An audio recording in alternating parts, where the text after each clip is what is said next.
Alrighty, what is up, ghouls, gamers, and goblins? Potato Bagel here, and I have been busy. With the new set for Pokemon TCG Pocket just a few weeks away, I took it upon myself to create a new themed booster pack for Genetic Apex. I did this because I don't know what to expect going forward. I don't know if this new set is going to be Johto based or Paldea based or some other hootenanny.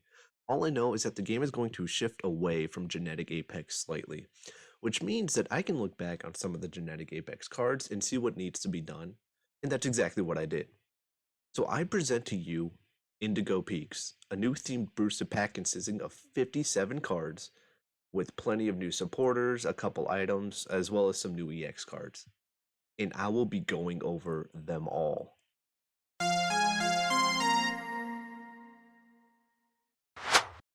Now, this might be a little unorthodox, but I'm going to start with the trainer cards. There are 5 supporters and 2 items. I'm starting with these cards because they're going to be the backbone for some of the new deck ideas that, come out of this, as well as, help some of the other decks that already exist. And so, with absolutely no order whatsoever, not at all, I'm going to start with Lorelei. There were a couple ideas I had for Lorelei, but ultimately I decided on making her card just a different Brock. Lorelei specializes in ice types, but with Jinx and Slowbro being psychic cards and Lapras getting an EX card, that just left Dugong and Cloyster. So with both of those Pokemon being stage 1 cards that require 3 energy to attack, I figured the best thing to do would be give them a free water energy. This way they can at least function on curve. Dugong doing 90 damage is decent, and while this doesn't help with Cloyster's ability, I think Lorelei would be able, to make it be played more often as it can actually attack now. Up next we have Bruno. Now I'm still undecided on what to do with Bruno, which is why I came up with a couple ideas.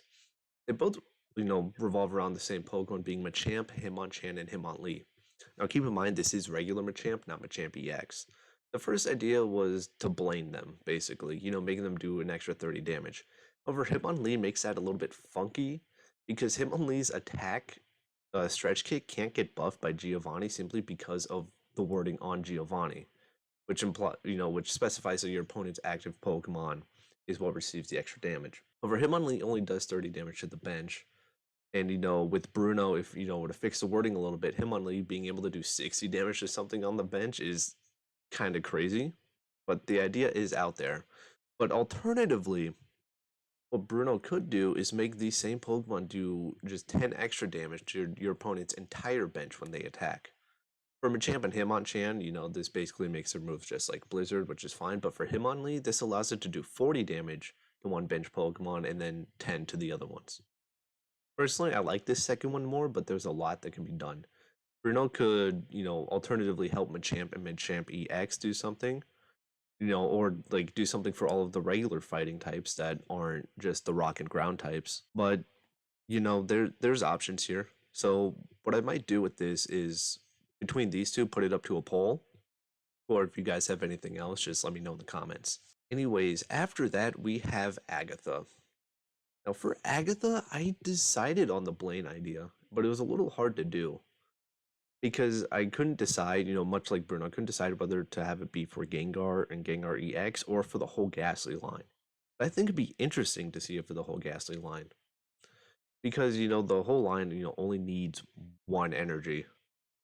So, obviously this is going to make Ghastly do like 50 damage, like turn 1 if you're lucky enough to pull it. But I think there's plenty of other cards, in the game that, can at least counter this.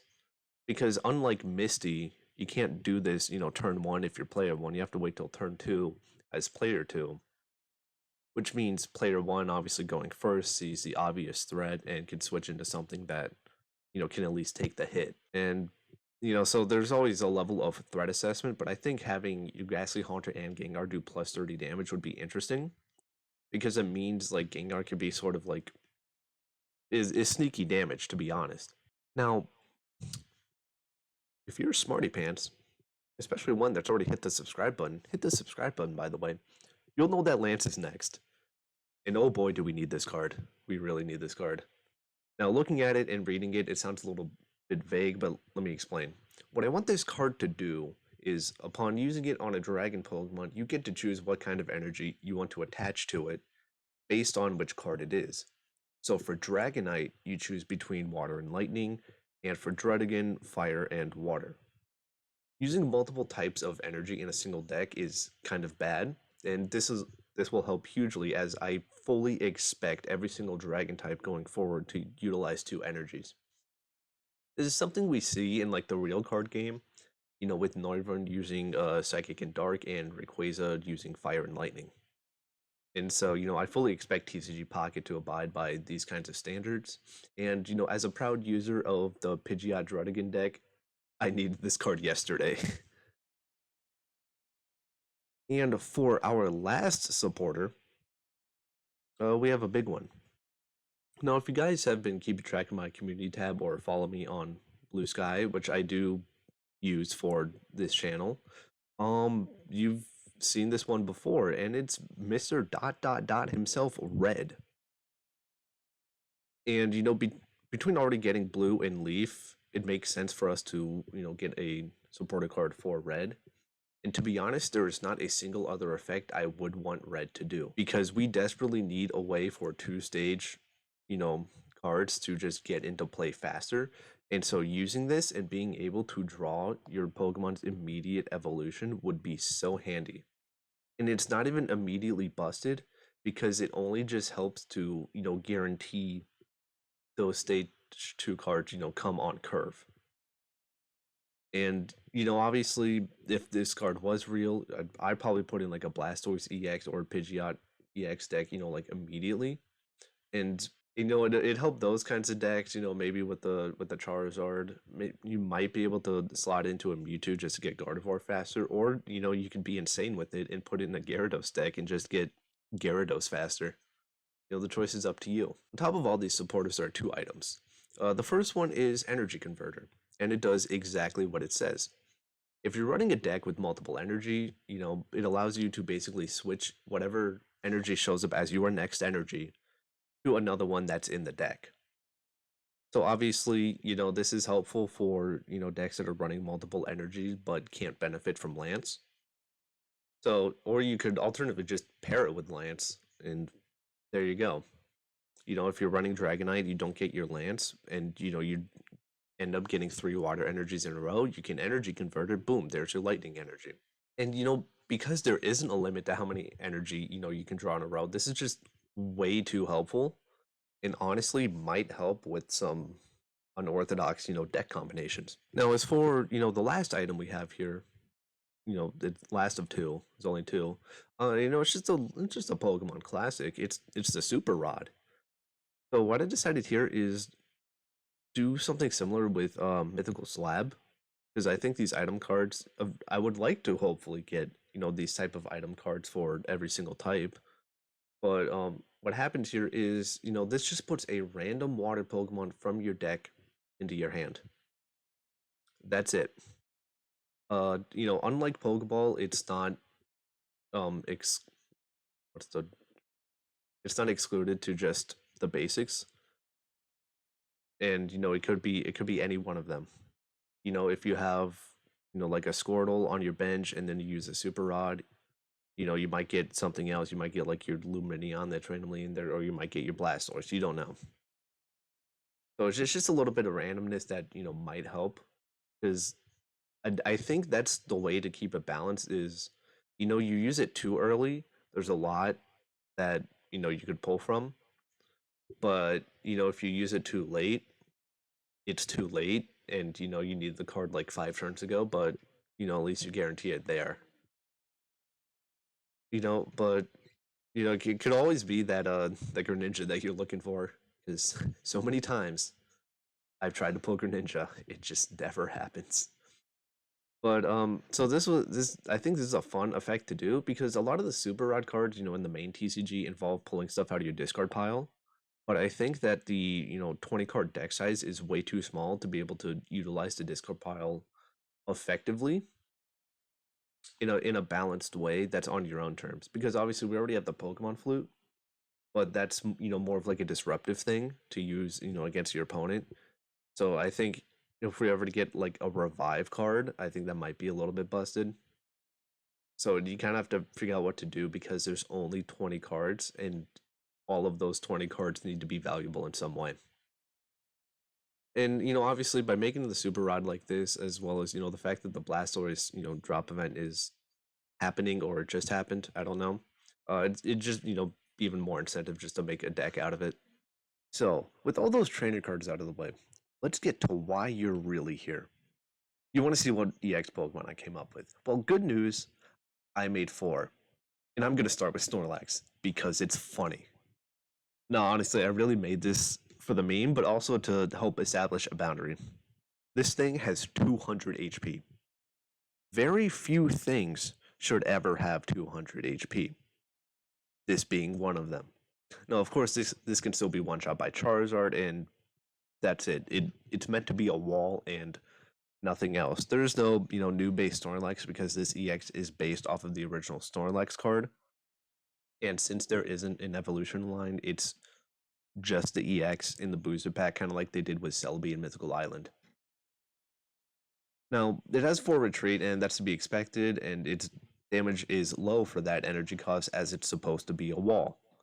However, I thought Gluttony was a very neat idea because this makes potions, restore 30 HP on top of Butterfree and Florges, and personally, I think it's genius because I kind of wanted to do the leftovers and as an item, but I couldn't really like come up with anything that fit. So kind of like doing something with Snorlax's ability here.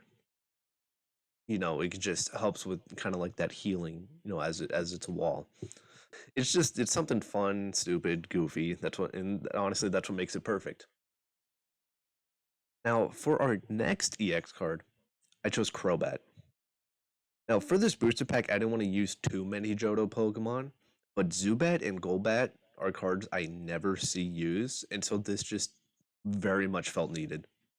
So on top of on top of having an EX card, obviously there is a regular version, and hopefully you can see all of the cards on screen. I might make them fit, so you should be able to read them. But for this, I'm also going to talk about Crobat EX. So Crobat is a poison type, and it's kind of been relegated to the Poison EX card. Obviously, because it's the darkness type, but that darkness, covers the poison and the dark types. And so Crobat here just, ends up being the poison one. So there wasn't much to do, but as an EX card, it had the excuse of having 2 attacks. So, it's basically just the toxic Venoshock combo. You poison, and then you do more damage because the opponent is poisoned. So, this can one-shot Mewtwo.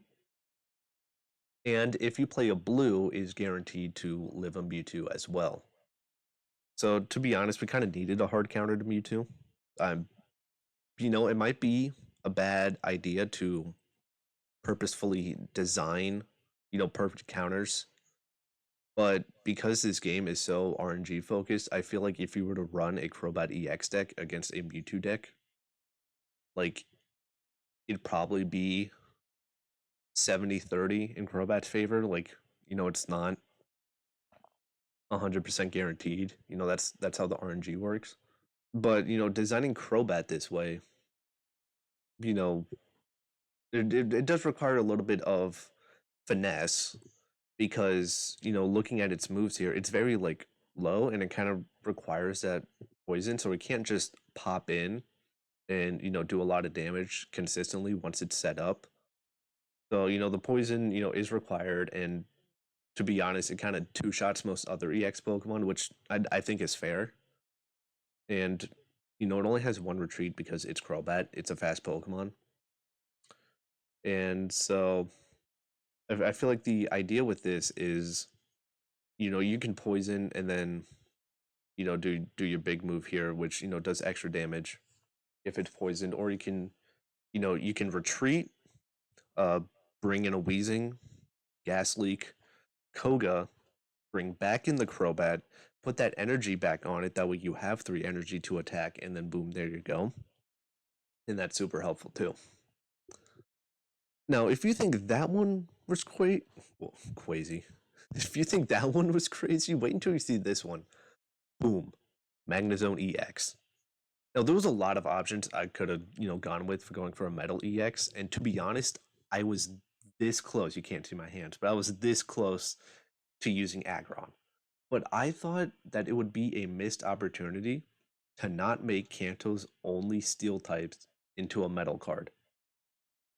This one is also kind of designed in a way to counter Mewtwo because it effectively just is another Mewtwo.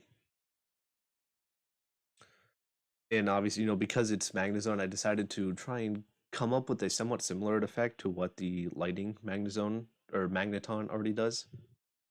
And so the ability here, Magnet Pull, allows you to draw metal energy from your other Pokemon on the bench. And, obviously this is to help counteract, Magnezone's energy discard after it attacks. And on top of that, this Magneton can potentially draw an energy whenever it attacks. So that way, you have Magnemite with 1 energy, Magneton with 2. You may be able to get a third, from this attack. And then when you evolve into Magnezone, you already have all 4 there. Now the base Magnezone here, it doesn't discard. It's just 4 energy for less damage. Well, less compared to the EX version. It's just 90 damage for 4 energy, which like isn't bad, and it's helpful that Magneton does what it does, but it's just like half decent. Now in a deck, now we don't have anything, and in terms of metal cards, we don't have anything that's super helpful at collecting energy because like we have Meltan, but that uses its attack, which means that you have to put an energy on it, waste your turn attacking to get another energy. And it's just like it's awkward, but I think it is manageable if you just have, if you start with Meltan, build that up, and if you don't happen to get your Melmetal, you can maybe do, or like if your Melmetal gets really low, you can retreat it to the bench and then, whip out the Magnezone EX, and then boom, just take the energy from the Melmetal onto the Magnezone, and there you go. For our last EX card, this is the really crazy one.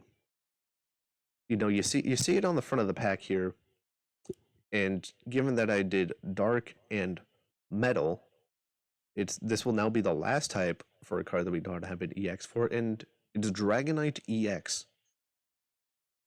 This was hard to come up with, being completely honest, because I had to come up with something that was similar enough to Draco Meteor to make it feel like a natural design evolution without just increasing the damage flat out. Now, Draco Meteor already does 200 damage across the board. And, obviously I didn't want to push that boundary any further, so I just kind of did something different. So by itself, this move is just like Articuno's Blizzard. However, by discarding energy, you can increase that damage. By discarding 2 energy, you can do 120 damage to your opponent and 50 to each bench Pokemon. Now, this does bring its max potential damage to 270, but it is forced to be split, by max 120 in the opponent's active and 50 on each bench. So there is a 0% chance of this ever doing 270 damage to just 1 Mon. And I think this is the best way I can still have it be as, much of a threat as you would want Dragonite EX to be, while also ensuring that it is manageable. Now, what I might do is I might, take it where, for each energy discarded, it might be 10 extra damage instead of 20. That just depends here on, especially, so like you let me know what you guys think about this. It might be a little bit too busted, but let's talk about the ability here, multi-scale. So if Dragonite has 1 water and 1 lightning energy, multi-scale is in effect decreasing damage. This is like super simple and straightforward, and obviously you see I made a alternate Dratini and Dragonair that use colorless energy. If you were to use Lance on these Dratini and Dragonair, you would still choose between the water and lightning. At least I would think you would. because I don't see a reason for us to have a variant Dragonite that wouldn't utilize water and lightning energy. But so it has an ability that decreases damage if you maintain its energy, and it has a move that can be powered up if you choose to discard energy. So the point here is to keep track of your energy. This is going to pair super well with Lance, obviously, and maybe that energy converter too. However, the thing to keep in mind is with Dragonite EX is that this is not enough to one-shot a Mewtwo. And on the following turn, you might have to waste your supporter on Lance, meaning that your opponent can attack, without having to, worry about a potential Sabrina. Because if you do 120 to their active, and then you Sabrina them, and then maybe do like another 100 or 120 after that Pokemon from the bench already just took 50, like that might be game there. So I think that's the drawback, is having to use Lance to then build your energy back up, because you do need 4 energy to use this attack. So if you have 3, that's not enough. So I think the smartest way to, obviously utilize this deck is to use 1 Lance on powering up Dragonite initially, meaning you do Dratini Dragonair for 1 and 2 energy, evolve into Dragonite, get energy 3, and then use 1 Lance to get that 4th energy.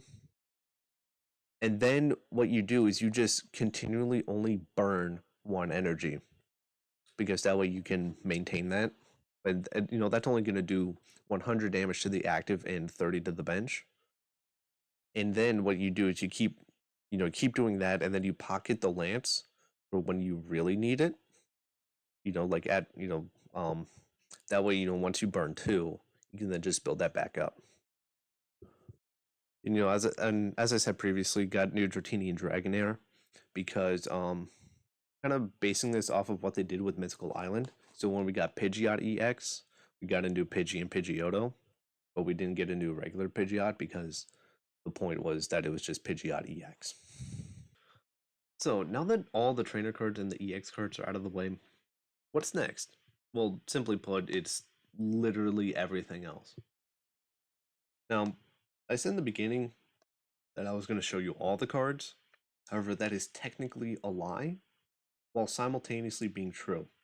I'm not going to show you all the cards in this video because I have already shown off these cards before. I had a video earlier where I talked about the different status conditions in TCG Pocket, my thoughts on them, how they might be changed, what to expect going forward. And on top of that, I designed some new cards that can maybe better utilize them. So, that video is going to show up here somewhere up top. But every single card that I came up with is going to be included in this booster pack. So I'm going to go through each card by type, and if there's like very few cards of a type, it is most likely because I have come up with a couple more in that previous video. And I will continue to say this as I'm going through this because I fully expect somebody to make a comment, at every single, like, oh, why is there only 1 fire type? Why is there only like 1 metal card? And I already told you why. And I'm saying it here, and I'm going to say it then too. Because then I can reply to you with 17 different timestamps. So I dare you. Comment. It's good for the YouTube algorithm. Okay, so anyway, starting off with grass.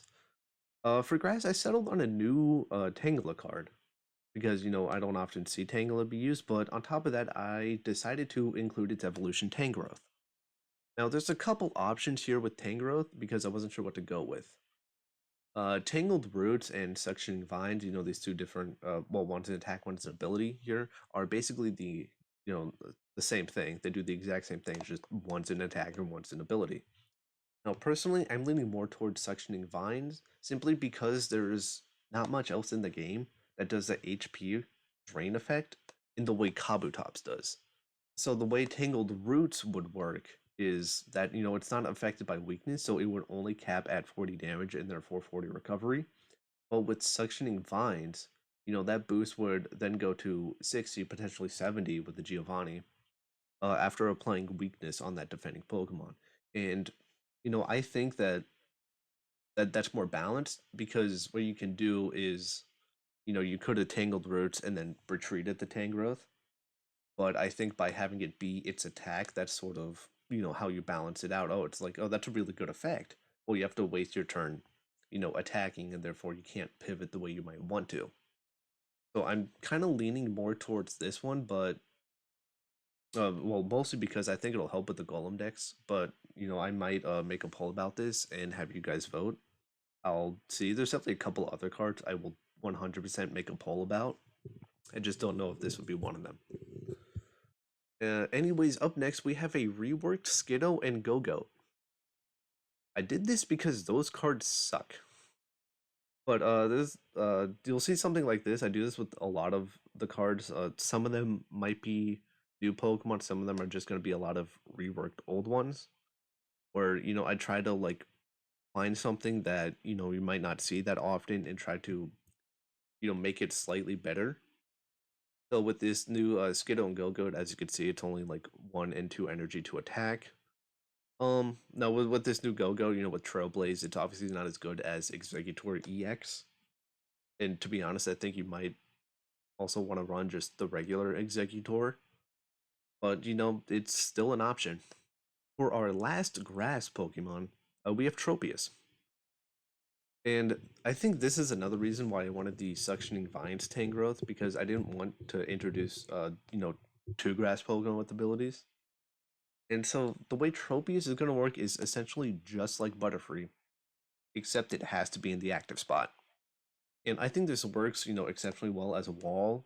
You effectively get 10 HP back, every turn, as long as you're in the active spot. And you can be really obnoxious and use this to build Butterfree on the bench. And then all of a sudden, if you have 2 Butterfree on the bench, that 10 HP, per turn is going to bump up to 50. And it also does do more damage than Butterfree, but at the same time, it can't really attack until it has 3 energy, unlike Butterfree, which at least, has the benefits of having been a Caterpie and a Metapod. So I think this is going to be really useful. You can have this, have 1 Tropius, 2 Butterfrees, and then maybe like a Venusaur line or something. Something that like that you'd want to build up on the bench and put your energy on, something like that. Because I don't think this would pair well with Celebi, because Celebi kind of needs as much energy as possible, or at least with Venusaur, you kind of have a limit. Now moving on to the water types. I'm going to start us off with the new Goldeen and Seaking. I designed Goldeen to be bad on purpose, only because I didn't want to make the original functionally useless. So it's 2 energy for 30 damage, as opposed to, I think it was a colorless for 10. And I kept that 2 energy into its evolution with Seaking, who no longer needs to, flip for damage, because it's 2 energy, it's consistent damage, and because of that, it's 70 as opposed to the 80. And it's just something simple. And so for our next 2 and our last 2 water types, I went with Seal and Dugong, because it wouldn't make sense to introduce the Lorelei card, who needs, a Seal and Dugong, to not have a Seal and Dugong. Although upon saying this, I realized I did I did not do this with Bruno or Agatha. Oops. Oh well. uh, Hindsight's 2020. Anyway, I decided on Seal and Dugong because like I said earlier, I think Cloyster is fine as is. It just hasn't had much of a reason to be in play, and so I think Lorelei is going to be super helpful with that. But and coming up with the Seal and Dugong, the reason for it was actually kind of twofold. The first one was because Seal originally only attacked with 2 energy, so I think giving it a 1 energy, variant would be super helpful. And for Dugong, I still kept it as a 3 energy attack, but I made it Blizzard because we don't really have a version of Blizzard that isn't Articuno EX, at least on a water type. because we got the new Raichu, in Mythical Island, but that's not a water type. So, I think giving Dugong Blizzard here would 100% make sense. And I believe it still does, the 90 damage. It's just under the assumption that your opponent has 3 bench Pokemon, does it do 90 damage? Alrighty, now for our fire types, again, there's only one additional card here because I've already talked about the others in my other video. That video on status conditions, I talk about burn a little bit because that's in the game, and there was a lot of heavy emphasis on fire types and fire cards. So I didn't need to really put anything else here, so I only just made a new one, and that is Flareon. Now, obviously, we got a new Vaporeon in Mythical Island, so naturally, I think it makes sense to make the other evolutions, and so we got a new Flareon, and I gave it the ability combustion here, basically working almost the exactly the same as Moltres EX's Inferno Dance, except it's one instead of potentially three. So I think this is really good potential for all of those fire cards, including the original Flareon, which discards 1 energy. Be really good for Centiskorch, which discards 1 energy. Volcarona, Charizard. It's good for stuff like that, and I think it's really helpful, especially in the no EX setting, where you have a way of potentially gaining energy, every turn for those cards that, discarded. It's just not beneficial. And I think it's a new way of having, some other fire decks that just aren't a Blaine deck. So, it's just a simple coin flip for, an extra energy. It's simple, it's genius. And our first lightning card is obviously going to round out the trio here. It's Jolteon. Now, because a form of energy movement already exists in lightning decks with Lieutenant Surge, I went with something different. Wild Thunder works just like Greninja, except the target is random, and I think that's fun. The original Jolteon is probably the better option, because it comes online faster. It's a stage 1 with 2 energy, so you can attack right away. But I think doing random chip damage every turn is just such a perfect fit for lightning types. I don't know. It just scratches that itch for me. And so following that up, we have some more fun ones here, and yeah, I can talk about both of these at the same time. So we have a new Heliolisk and a new Zipstriker line. Personally, I do think Zipstriker needed another option, and I know the recoil probably isn't the best option here, but it's still decent damage. For Heliolisk, I went with what was once its signature move, Parabolic Charge. It's an electric move that heals, and I think that's super easy to translate into a card. So, Blitzel now has a 2 energy attack because I couldn't come up with anything different. And Helioptile can now paralyze. So that's nice early on. Up next, we could do Psychic. Let's do that. Okay. So, again, I'm only going over one line here because I already talked about the other ones. I'm going to keep referencing that video. And I'm going to point you right here and everywhere else I mention it. So anyways, I made Gallade. Gallade is one of my favorite Pokemon, and with us already having Gardevoir, it just felt like a natural choice. I designed it in a way that pairs well with what Gardevoir does, and that is for its attack to be energized. I kind of briefly went over this effect with Dragonite EX, but you can choose to discard the energy to deal more damage. Given that Gardevoir applies energy to your active Pokemon, this just felt like a natural choice. And for our new fighting types, I got us a couple of goofy little guys. I love them. We have Hitmontop and Minior. Now, Hitmontop does 10 damage to everything on your opponent's side. This felt like a nice balance between Hitmonchan and Hitmonlee, and it was just really fun. Minior, on the other hand, is something else. Shields Down is such a fun ability that I gave it. Taking less damage whenever you switch in or get switched in is such a fun idea. It works well as a Sabrina counter, and because it's not limited to damage from attacks like Golem is, you can switch in, attack Druddigon, and not get hurt by Rough Skin. Of course, the rest of the card is essentially just a basic Pokemon. I figured that's kind of where the novelty of it would stay. It has the stats like a basic, but its ability helps it survive just a little bit longer early on. So, it's really helpful early on, but, it might just fall off pretty quick.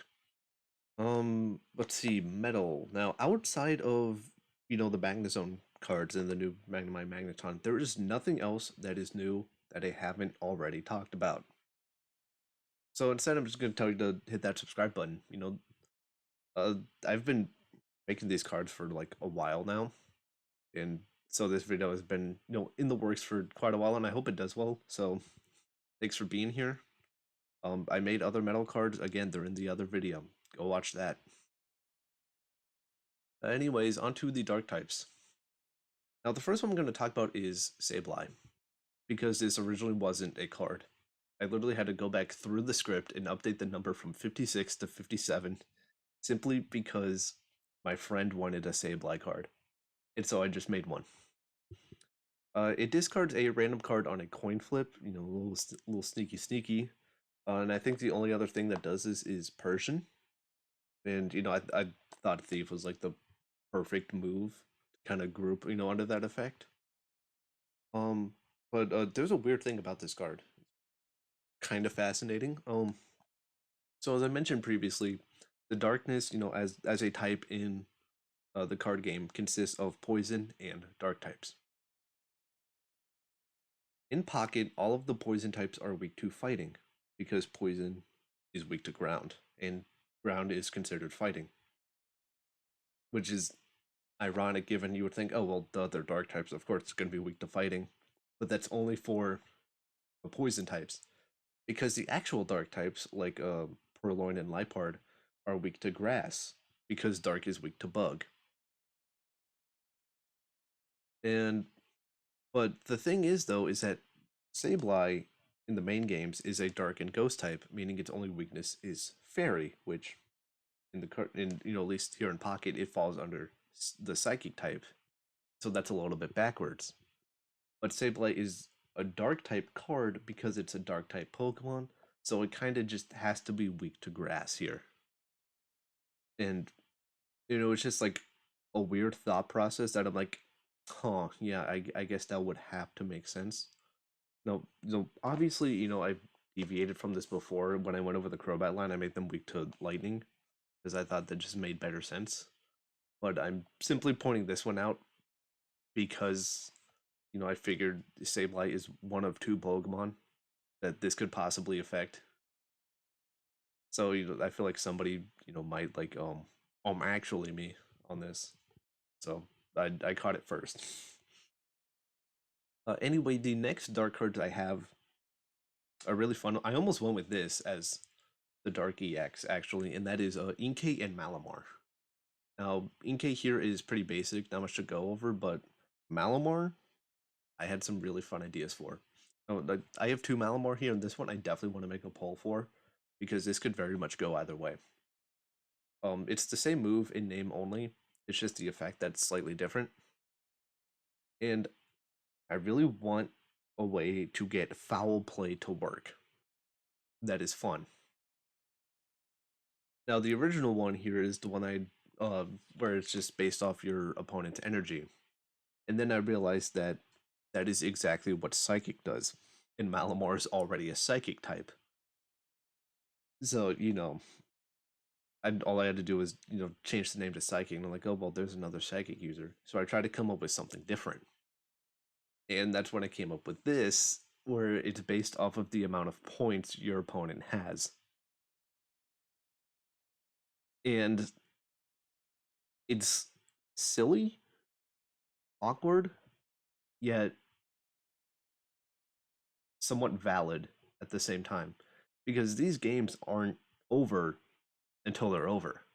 So if your opponent has 2 points, they still haven't won, and then you just hit them with this foul play that does, like 150 damage. Obviously the risk behind it is that it's such a like a late game sweep, and by that point your opponent is probably like already set up. So using this as sort of like a counter sweep, I guess, towards the end might not be as disruptive as one might believe. But obviously 150 damage isn't anything to sneeze at. But you only really get to that point when like your opponent might as well be at the finish line. So it's a high risk, high reward, I guess. But again, I'll make a poll on this. You guys let me know what you want. This one could very much go either way. Let's see. There aren't any new dragon cards outside of the Dratini line. Those are the only ones. So that just leaves colorless. Now, obviously, with a Flareon and a Jolteon in this pack, there needs to be an Eevee.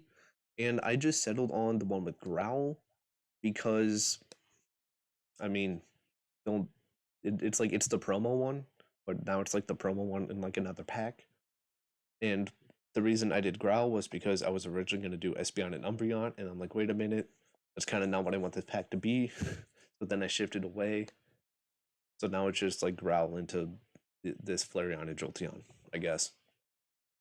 No, it's just an Eevee, nothing special. But what is new is this Lickitung. And while Lickitung did have the highest damage potential in the game as a single card, it was inconsistent. So I came up with this one. It has Lick, and that move can paralyze. And on top of that, I gave it its evolution, Licky Licky. Now, obviously, I don't expect these cards to be anything crazy, although being able to trap your opponent from the bench does seem pretty good. Just thought it was, it's just a goofy card. Okay, that was a lot, and that was everything. And I think the total is 57. Obviously, I didn't go over all 57 cards because the ones that would make up the difference have their own video. Go watch it. I dare you. And no, obviously, I know this pack didn't have a lot of really new things in it. It was just kind of like, oh, what you would expect a pack to have that's new. And that's because I wanted the focus of this to be like on the supporters and what they can do for kind of these pre-existing cards. Everything else was kind of just for the sake of padding out the booster pack. But I still had fun making these cards.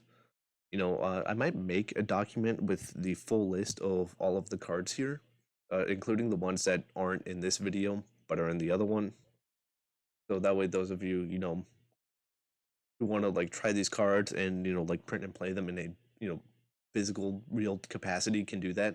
Because I've seen a couple of videos of people like getting this game out of like the digital space and playing it physically, which is like really cool. I kind of wanted to do that, and I think by making this, I kind of want to see how my cards like slot into the game, and that's kind of the way to do that. No, obviously, this whole video is just a big like what if it's not real, it's just a dream. Wake up. But I want these cards to be as close to a potential reality as possible. And obviously that's why I want the feedback here, what you guys think, how you would change this, like tweak the numbers slightly. I think I got the HP numbers where I think they are appropriate. Again, I think the only thing that would ever really change is that Dragonite. And like maybe a couple of the supporters, depending. But anyway, that's going to wrap things up here. Thanks for watching, and as always, stay frothy.